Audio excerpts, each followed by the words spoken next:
Putra Siregar dan Rico Valentino tersangka pengeroyokan ditahan 20 hari. Wakapolres ungkap fakta ini.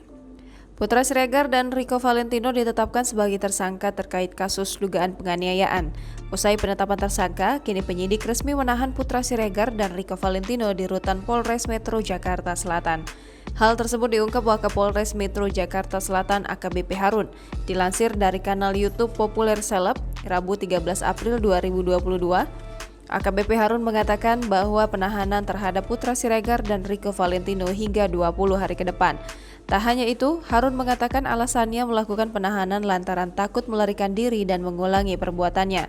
Diketahui sebelumnya Putra Siregar dan Rico Valentino diduga melakukan pengeroyokan terhadap seorang bernama Nur Alamsyah. Insiden itu terjadi di salah satu kafe di kawasan Senopati, Jakarta Selatan pada 2 Maret 2022. Tidak terima dengan pengeroyokan tersebut, Nur Alamsyah melaporkan Putra Siregar dan Rico Valentino ke Polres Metro Jakarta Selatan.